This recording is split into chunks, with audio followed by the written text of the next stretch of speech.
नमस्कार, जय हिंद साथियों। स्वागत है आप सभी का इस वीडियो में। दोस्तों, आज की इस वीडियो में जीके देखने वाले हैं। चलिए स्टार्ट करते हैं। क्वेश्चन नंबर 1, दयानंद सरस्वती निम्नलिखित में से किस मिशन के संस्थापक थे? ऑप्शंस है ब्रह्म समाज, चिमन्य समाज मिशन, आर्य समाज, प्रार्थना समाज। तो इसका जो सही आंसर होगा ऑप्शन नंबर 3 होगा, आर्य समाज। इनके बारे में जैसे देख सकते हैं, दयानंद सरस्वती ने किस समाज का स्थापना किया था? तो आर्य समाज। और यहाँ पे देख लीजिए, ब्रह्म समाज का स्थापना राजा राम मोहन राय के द्वारा किया गया था। चिन्मय मिशन का संस्थापक जो थे चिन्मयानंद सरस्वती थे। और प्रार्थना समाज के संस्थापक आत्माराम पांडुरंग थे। नेक्स्ट क्वेश्चन चलते हैं। भारतीय संविधान का अनुच्छेद 21A डैश का अधिकार प्रदान करता है? ऑप्शन है काम, गोपनीयता, समानता, शिक्षा। तो इसका जो सही आंसर होगा ऑप्शन नंबर 4 होगा, शिक्षा।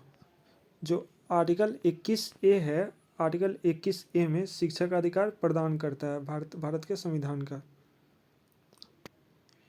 इसमें आप देखो एक चीज़, तो यहाँ पे आप इस पॉइंट को देखो तो यहाँ पे पता चलेगा भारत के संविधान का RT अधिनियम 2004 अधिनियम 4 अगस्त 2009 को अधिनियमित किया गया था और 1 अप्रैल 2002 को लागू हुआ था।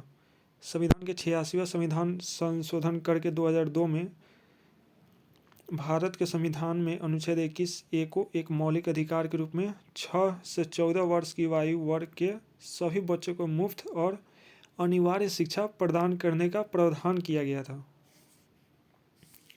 इससे रिलेटेड और आप यहाँ देख सकते हैं, जैसे समानता का अधिकार होता है 14 से 18, स्वतंत्रता का अधिकार होता है 19 से 22, शोषण के विरुद्ध अधिकार होता है 23-24, धर्म की स्वतंत्रता होती है 25 से 28, सांस्कृतिक और शैक्षिक अधिकार होते हैं 29-30 और संवैधानिक उपचार का अधिकार होता है आर्टिकल 32। चलिए नेक्स्ट क्वेश्चन चलते हैं। क्रिकेट विश्व कप 1983 निम्नलिखित में से किस स्थान पर आयोजित किया गया था? क्रिकेट विश्व कप जो 1983 में हुआ था, किस स्थान पे हुआ था? ऑप्शन है England, Australia, West Indies, Bharat. इसका जो सही आंसर होगा ऑप्शन नंबर 1 होगा, इंग्लैंड। इसके बारे में देख लीजिए। 1983 क्रिकेट विश्व कप में इसकी मेज़बानी इंग्लैंड ने की थी। यह टूर्नामेंट 9 जून से 25 जून 1983 तक चला था। टीमें, टूर्नामेंट में 8 टीमों ने भाग लिया, जिसमें थे भारत, वेस्ट इंडीज जो डिफेंडिंग चैंपियन था, England, Pakistan, Australia, New Zealand, Sri Lanka, Zimbabwe.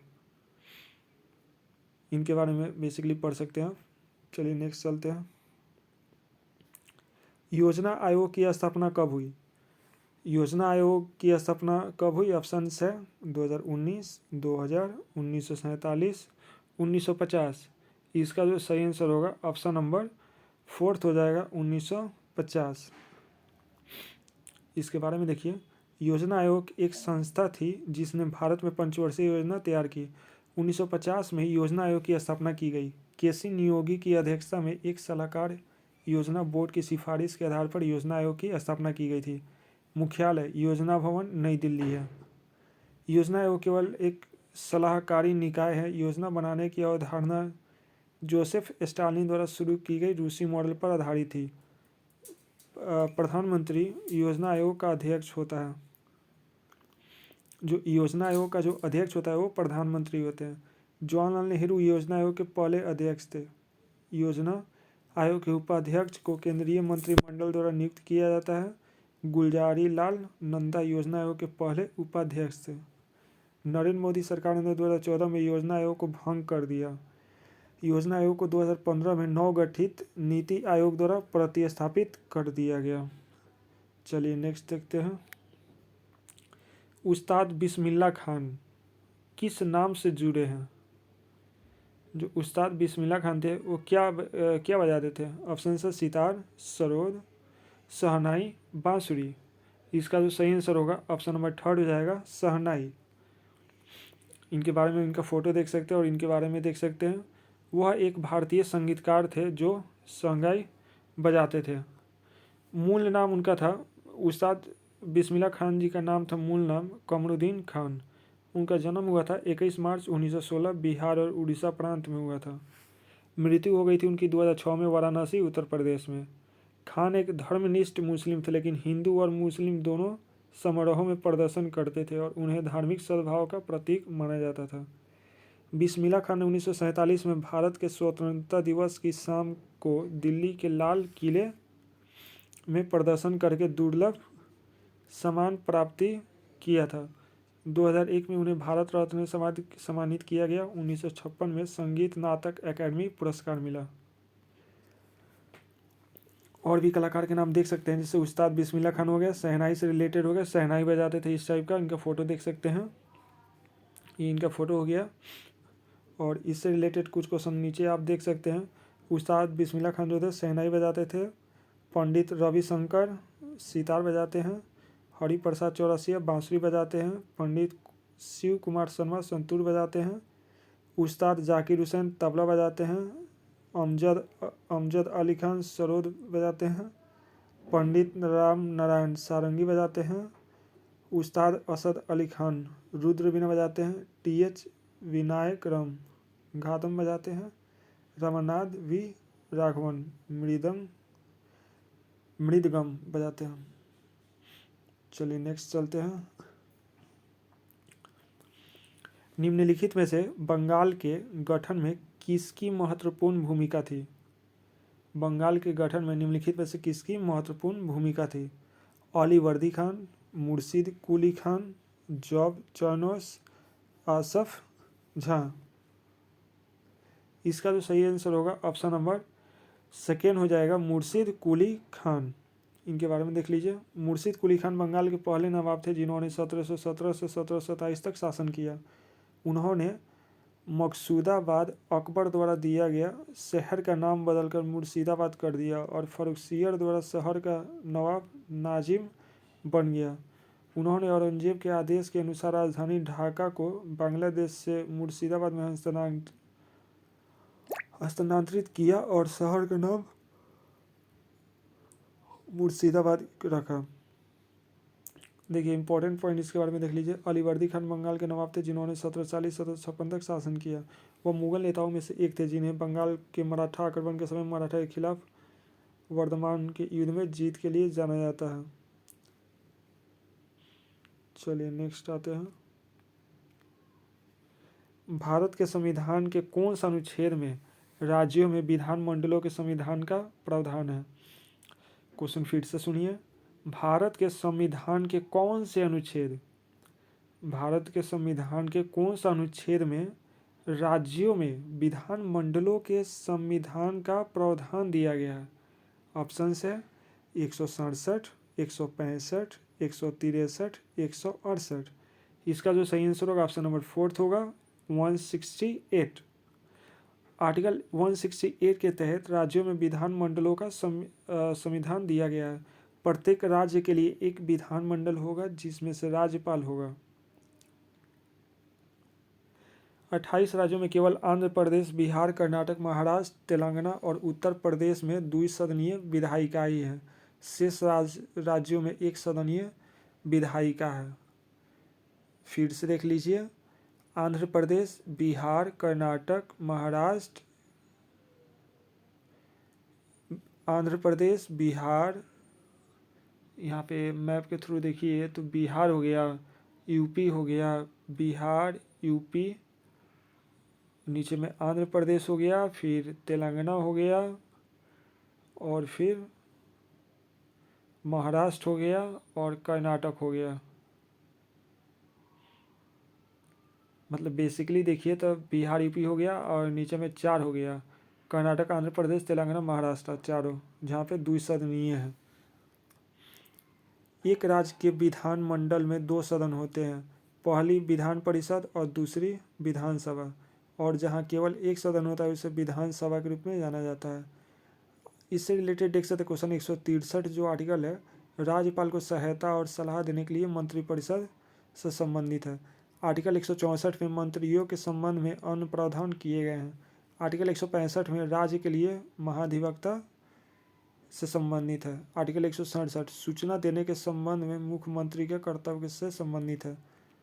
अपना जो सही आंसर था, संविधान में कौन सा अनुच्छेद में राज्यों में विधानमंडलों के संविधान का प्रावधान है? तो आर्टिकल 168। निम्नलिखित में से किसे हॉट मनी कहा जाता है?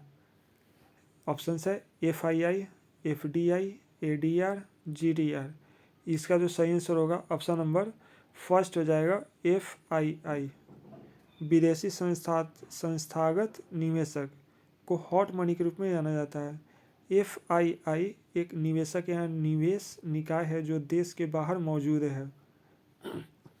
हॉट मनी उन फंडों को संदर्भित करता है जो उन निवेशकों द्वारा नियंत्रित होते हैं जो सक्रिय रूप से अल्पकालिक प्रतिफल चाहते हैं। FDI का मतलब होता है प्रत्यक्ष विदेशी निवेशक और ADR का मतलब होता है अमेरिकी जमा रसीद। GDR का मतलब होता है वैश्विक जमा रसीद।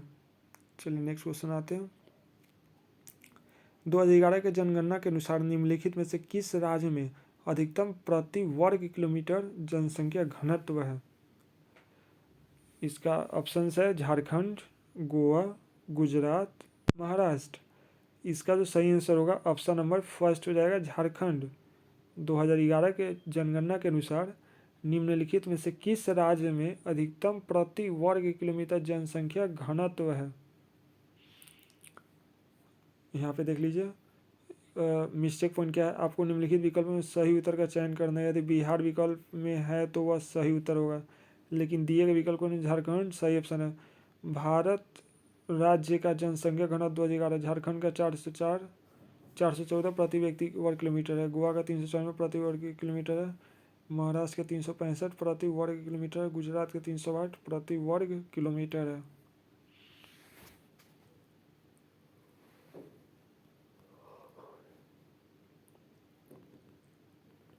इनके बारे में और नीचे पढ़ सकते हैं। जनसंख्या घनत्व प्रति इकाई क्षेत्रफल में व्यक्तियों की संख्या के रूप में व्यक्त करती है। मतलब 2011 की जनगणना के अनुसार निम्नलिखित में से किस राज्य में अधिकतम प्रति वर्ग किलोमीटर जनसंख्या घनत्व है? तो सबसे ज़्यादा कहाँ है? झारखंड। प्रत्यक्ष विदेशी निवेश FDI पर नीति तैयार करने के लिए नोडल विभाग हैं। FDI पर नीति को कौन तैयार करती है? इसका जो सही आंसर है ऑप्शन नंबर थर्ड हो जाएगा उद्योग संवर्धन और आंतरिक व्यापार विभाग। उद्योग संवर्धन और आंतरिक व्यापार विभाग प्रत्यक्ष विदेशी निवेश FDI पर नीति तैयार करने के लिए एक नोडल विभाग है। यह वाणिज्य और उद्योग मंत्रालय के तहत केंद्र सरकार का विभाग है। यह भारत में आगत FDI पर डेटा के रख रखाव और प्रतिबंध को नियंत्रित करता है। उद्योग और आंतरिक व्यापार संवर्धन विभाग FDI नीति के उदारीकरण और युक्तिकरण में महत्वपूर्ण भूमिका निभाता है। नाबार्ड राष्ट्रीय कृषि और ग्रामीण विकास बैंक स्थापना हुआ था 12 जुलाई 1982। नाबार्ड की स्थापना कब हुई थी? 12 जुलाई 1982। नाबार्ड की स्थापना कब हुई थी? 12 जुलाई 1982 मुख्यालय में। RBI की स्थापना कब हुई थी? 1 अप्रैल 1935 मुंबई में। 1 अप्रैल 1935 मुंबई में। RBI की स्थापना कब हुई थी? 1 अप्रैल 1935।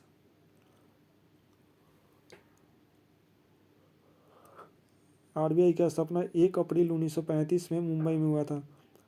सेबी भारतीय प्रतिभूति और विनिमय बोर्ड, इसकी स्थापना 12 अप्रैल 1988 को गैर वैधानिक निकाय के रूप में मुंबई में हुआ था। चलिए आगे चलते हैं। कई विद्वानों का तर्क है कि टाइग्रिस यूफ्रेटस घाटी के मेसोपोटामिया के लोग सिंधु घाटी सभ्यता को डैश कहते हैं। मगन, मेलुआ, सुमेरियन, बेबीलोन। मतलब कई विद्वानों का तर्क है कि टाइग्रिस यूफ्रेट्स घाटी के मेसोपोटामिया के लोग सिंधु घाटी सभ्यता को क्या कहते हैं। तो इसका जो सही आंसर ऑप्शन नंबर सेकेंड है, मेलुहा।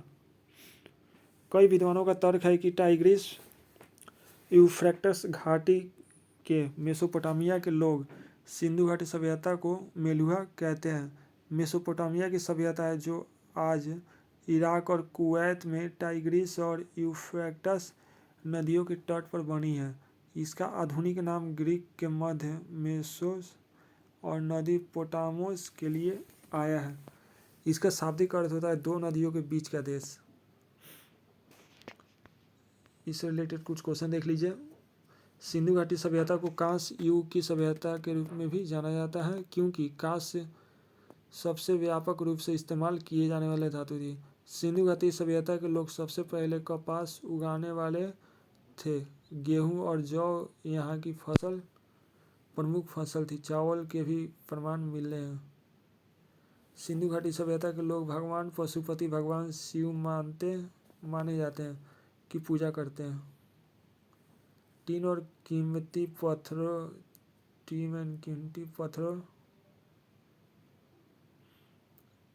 कीमती पत्थरों का आयात ईरान और अफगानिस्तान से, सोना कर्नाटक से तथा तांबा राजस्थान और ओमान से किया जाता है। नेक्स्ट आइए, निम्नलिखित में से कौन सी पीटी उषा की आत्मकथा है। पीटी उषा की आत्मकथा कौन है। पीटी कटा की आत्मकथा।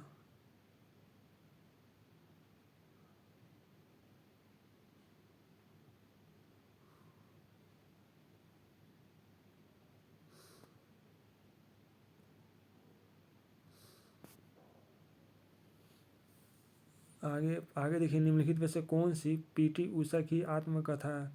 ऑप्शन है playing it my way, golden girl, the race to my life, sunny days. इसका जो सही आंसर है ऑप्शन नंबर सेकेंड हो जाएगा, गोल्डन गर्ल। पीटी उषा की आत्मकथा कौन है, गोल्डन गर्ल। गोल्डन गर्ल पुस्तक का लेखन कार्य पीटी उषा और लोकेश शर्मा द्वारा किया गया। यह पुस्तक पीटी उषा की आत्मकथा है। पीटी उषा को 1984 के लॉस एंजिला ओलंपिक में उनके शानदार प्रदर्शन के लिए जाना जाता था। पीटी उषा ने 1986 में सियोल में एशिया खेलों में 200 मीटर, 400 मीटर, 400 मीटर बाधा दौड़ जीती थी। उन्हें प्योली एक्सप्रेस के नाम से भी जाना जाता था।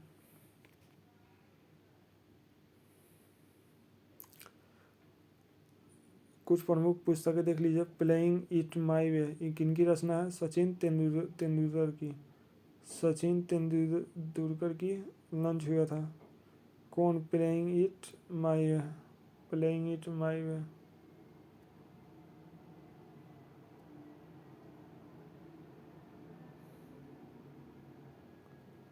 प्लेइंग इट माई वे कौन लिखा था, Sachin Tendulkar. Straight from the heart, Kapil Dev. Sunny days को लिखा था सुनील गावस्कर। अनब्रेकेबल किसके द्वारा लिखी है। अनब्रेकेबल लिखी गई है 35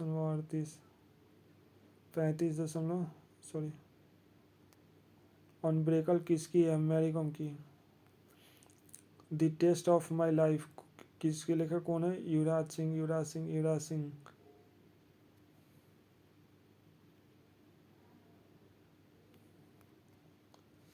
तो निम्नलिखित में से कौन सी पीटी उषा की आत्मकथा की, गोल्डन गर्ल। जटिन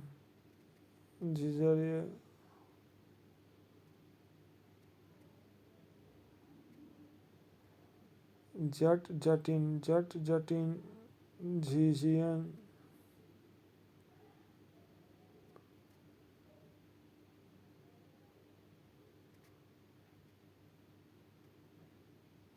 जटिन झिझियन नृत्य कहाँ की लोकप्रिय नृत्य है। इसका सही आंसर ऑप्शन नंबर फर्स्ट होगा, बिहार। झिझिया आपने सुना होगा, झिझिया जो दुर्गा पूजा के पहले लड़की लोग गाती है घर घर जाकर, उसी को झिझिया कहते हैं।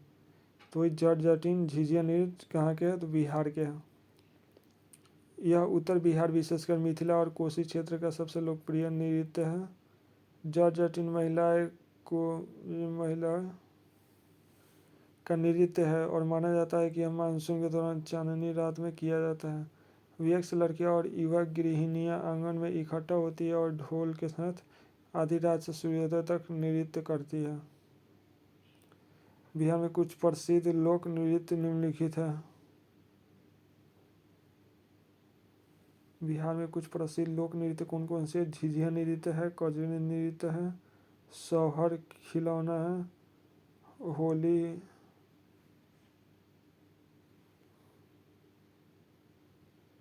सोहर खिलौना नृत्य है, होली है, झुमरी है, लौंडा नाच है। चलिए नेक्स्ट आते हैं। किस देश को दुनिया का कॉफ़ी का कटोरा कहा जाता है? किस देश को दुनिया का कॉफ़ी का कटोरा कहा जाता है? ऑप्शन है ब्राज़ील, मेक्सिको, भारत, सर्बिया। इसका जो सही आंसर है ऑप्शन नंबर फर्स्ट हो जाएगा, ब्राज़ील। तो किस देश को दुनिया का कॉफ़ी का कटोरा कहा जाता है? ब्राज़ील। ब्राज़ील को दुनिया का कॉफ़ी का कटोरा कहा जाता है। ठीक है, ऑप्शन बढ़िया।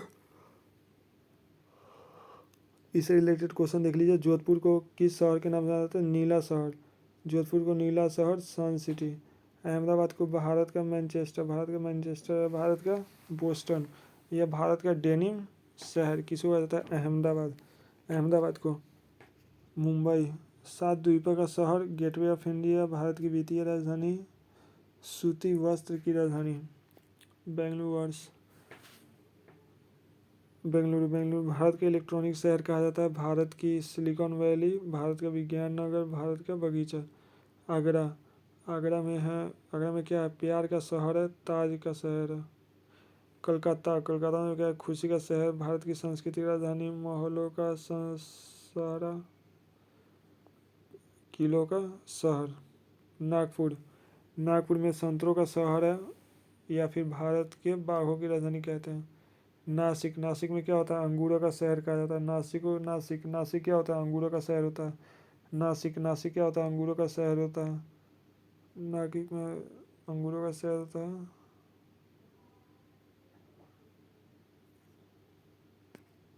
चलिए नेक्स्ट आते हैं। डैश राजीव गांधी खेल रत्न पुरस्कार के सबसे कम उम्र के प्राप्त करता है। ऑप्शन है गेट सेठी, विराट कोहली, विश्वनाथ आनंद, अभिनव बिंद्रा। सही आंसर है अभिनव बिंद्रा। चलिए नेक्स्ट आते हैं। रणथंभौर राष्ट्रीय उद्यान किस राज्य में स्थित है? रणथंभौर राष्ट्रीय उद्यान किस राज्य में स्थित है? रणथंभौर मध्य प्रदेश, महाराष्ट्र, उत्तर प्रदेश, राजस्थान। सही आंसर है ऑप्शन नंबर 4 राजस्थान। रणथंभौर राष्ट्रीय उद्यान किस राज्य में स्थित है? राजस्थान। नेक्स्ट आते हैं। डैश पंचवर्षीय योजना हेरोड डोमर मॉडल पर आधारित है। ऑप्शन है प्रथम पंचवर्षीय, द्वितीय पंचवर्षीय, तृतीय पंचवर्षीय, चौथी पंचवर्षीय। इसका जो सही आंसर है ऑप्शन नंबर फर्स्ट हो जाएगा, प्रथम पंचवर्षीय योजना हेरोड डोमर मॉडल पर आधारित है। नेक्स्ट आते हैं। जीरो डिस्क्रिमिनेशन डे, शून्य भेदभाव दिवस 2024 किस विषय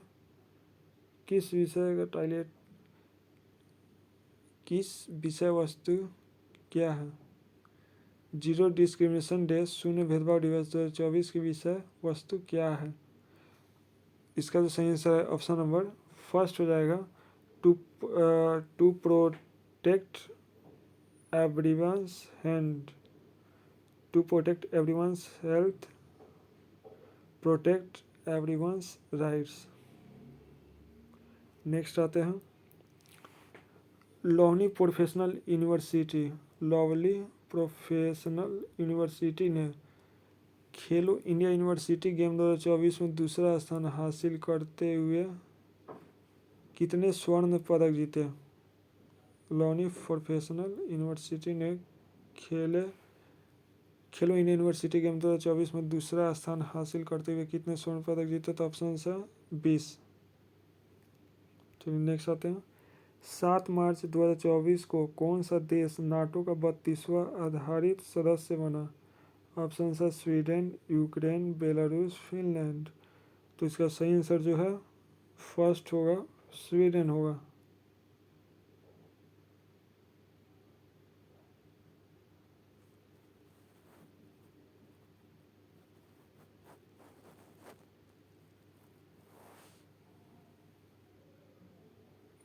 ठीक है दोस्तों, इतना ही क्वेश्चन था, इतना ही पे विराम करते हैं।